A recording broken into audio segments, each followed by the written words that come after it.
오늘 공평한 삶의 제사라는 제목으로 말씀 함께 나누려고 하는데요. 너희는 재판할 때나 길이나 무게나 양을 잴 때 불의를 행하지 말라. 공평한 저울과 공평한 추와 공평한 에바와 공평한 흰을 사용하라. 나는 너희를 인도하여 애국 땅에서 나오게 한 너희의 하나님 여호와이니라. 아멘. 예배하는 자들은 삶이 공의와 정의로 넘쳐나야 됩니다. 아멘. 그래서 공평하신 하나님이 예배자들에게 요구하시는 것이 뭐예요? 공의와 정의. 그게 공평한 추의 핵심이에요. 오늘 정의라고 하는 것은 미슈파트, 공의는 체다크라고 하는데 이제 히브리어 말로 비슷한 말 같지만 언어가 다르죠. 공의와 정의, 우리는 의로 다 번역이 되어 있는데 오늘 이 미슈파트와 체다크는 비슷한 말 같지만 조금 다른 의미가 있습니다. 아주 정확하게 설명하기는 좀 어려운데, 왜냐하면 이제 미슈파트, 체다크라고 하는 것은 성경 안에 전체에 흐르고 있는 하나님의 속성이기 때문에 그냥 단순하게 정의 내리기는 어려워요. 공의와 정의에 대해서. 그러나 오늘 언어라고 하는 것은 분명하게 정의를 내리지 않으면 우리가 헷갈리기 때문에 제가 정말 온전하지는 못하지만 그래도 어느 정도는 공의와 정의가 무엇인지에 대해서 나름의 정의를 내려드리겠습니다. 아멘. 하나님이 말씀하신 정의라고 하는 것은 무엇이냐? 우리가 정의 많이 말하죠. 정의. 하나님이 원하시는 하나님의 정의는 무엇이냐면 부자나 가난한 자나 누구나 할 것 없이 똑같이 대우를 받는 거예요. 그래서 부자라고 높은 자리에 앉고 더 좋은 것을 먹고 더 좋은 옷을 입고 하는 것이 아니라 하나님 앞에서 정의는 뭐냐? 부자나 가난한 자나 똑같이 하나님이 공평하게 나눠주신다. 똑같이 대우하시는 거예요. 그래서 부자나 가난한 자나 억울한 사람이 없도록 모두가 함께 동일하게 대우하시는 거예요. 그게 정의예요. 그럼 하나님의 공의는 무엇이냐? 하나님의 공의는 부한 자들이 가난한 자들에게 오늘 먹고 쓸 것이 없는, 눈물 나고 정말 당장에 어떻게 할 것이 없는 자들에게 자신의 것을 나누어 줌으로써 함께 모두가 살아갈 수 있도록 해주는 것. 아멘. 그게 공의입니다. 있는 자가 없는 자에게 나누고 베푸는 것이 공의고, 있는 자든 없는 자든 똑같이 대우를 받는 게 정의라는 거예요. 그래서 정의와 공의는 조금 다른 의미가 있어요. 공의는 높은 자나 낮은 자를 책임집니다. 정의는 높은 자나 낮은 자나 할 것 없이 똑같이 대우하는 거예요. 그게 정의와 공의입니다. 이러한 기준을 가지고 오늘 성경의 말씀을 읽어보면 몇 가지 보여지는 하나님의 뜻이 있습니다. 먼저는 열왕기상 3장의 솔로몬의 재판입니다.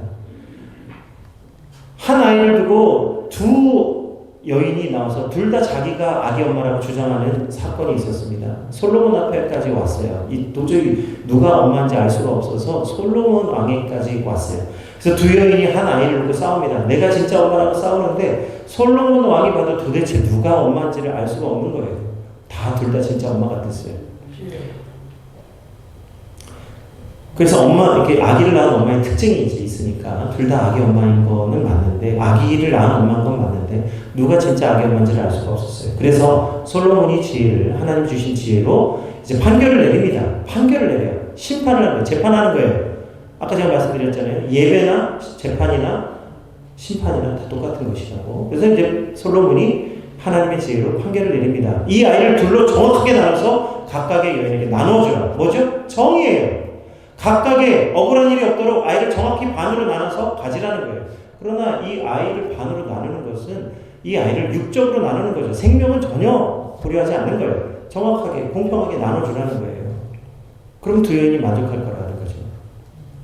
그런데 오늘 그렇게 판결이 내려지니까 갑자기 한 여인이 솔로몬 왕의 앞에 엎드려서 눈물을 흘리면서 용서를 구합니다. 왕이시여, 사실은 제가 거짓말을 했습니다.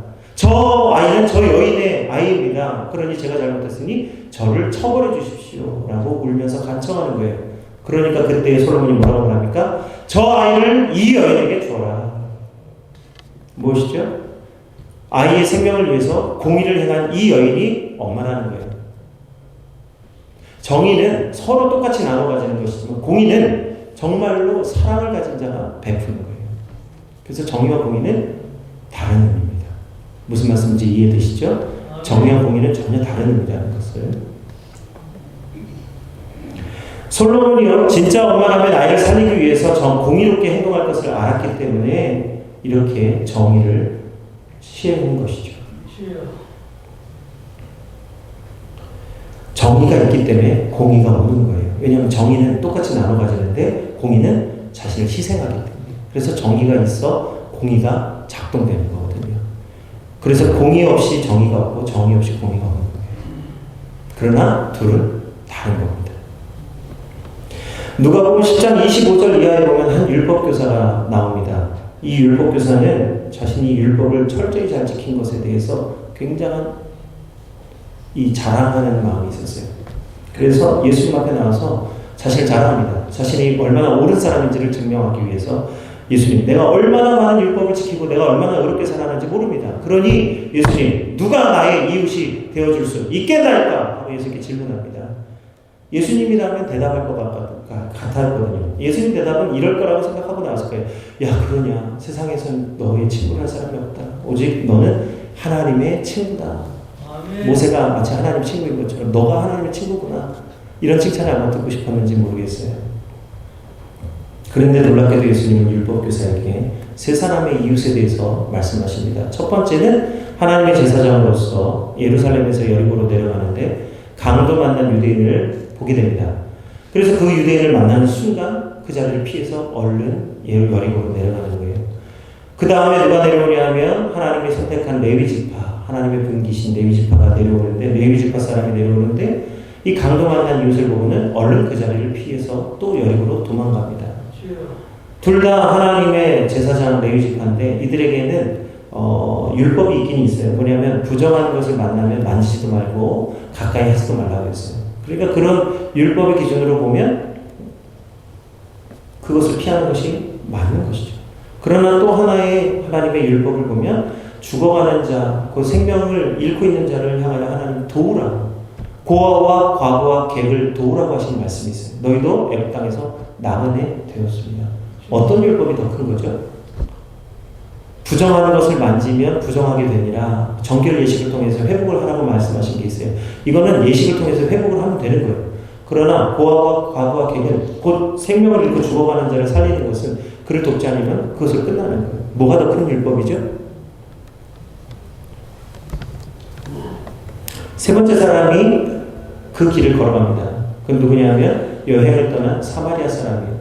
유대인들은 사마리아 사람을 개처럼 여겼는데 그 이유는 뭐냐면 이방인들과 혼혈이 되어서 유대의 정통성을 잃어버린 사람들이 되었어요. 그래서 이 사마리아 사람은 유대인, 또 다른 유대인이지만 그 개처럼 여기는 이방인과 같은 존재입니다.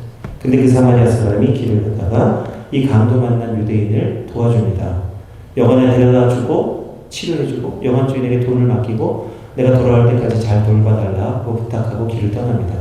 그리고 예수님이 그 율법교사에게 질문합니다. 누가 이 강도 만난 사람의 이웃이 되어 주었느냐? 이게 율법교사가 뭐라고 말해요? 사마리아 사람입니다. 그리고 예수님 뭐라고 말씀하세요? 너도 가서 이렇게 해라. 누가 나의 이웃이 되어주겠느냐? 라는 것으로 생각하지 말고 너가 누구의 이웃이 되어줄 수 있는지 네가 가서 정말 도와야 될 사람이 누군지를 생각해 보라는 거예요. 뭐죠? 네가 공의와 정의를 행해야 된다는 거예요. 아멘. 누가 나의 이웃이 되어줄 수 있는지, 나에게 걸맞는 사람이 누군지 생각하지 말고 네가 지금 나가서 어려움 당한 사람이 있다면 당장 가서 도우라는 거예요. 아멘. 공의와 정의를 시행하는 겁니다. 아멘. 하나님은 공의와 정의를 통해서 사랑을 실천하십니다. 그리고 하나님은 하나님의 구원을 이루시는 줄 믿습니다. 아멘. 심판이 있기 때문에 구원이 있는 거예요.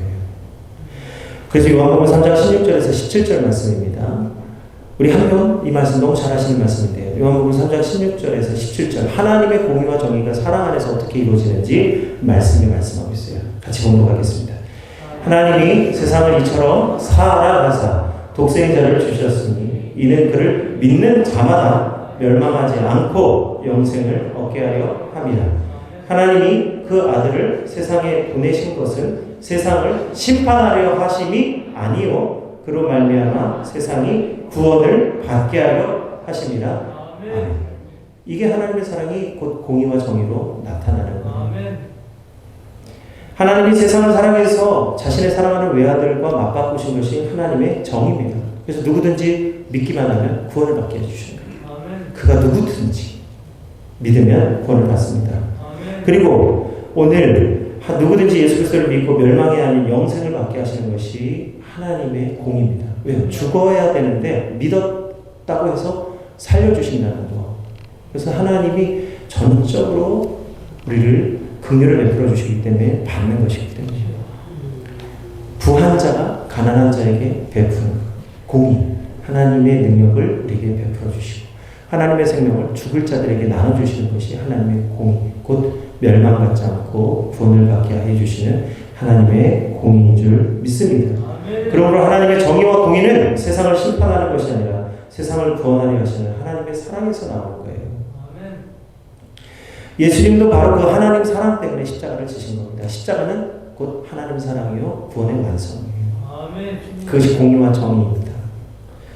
예수님의 십자가가 하나님의 공평, 화평을 이루셨어요. 공평은 곧 화평, 화목입니다. 왜요? 모든 사람이 다 똑같이 가지기 때문에요. 그래서 공평이라는 말이 화목이에요. 공평한 저울, 공평한 주, 공평한 애가, 공평한 힘은 우리 삶에 우리를 화목하게 하는 도구입니다. 우리도 예수님처럼 삶을 통해서 화목의 제사를 이루어야 할 줄 믿습니다. 아멘.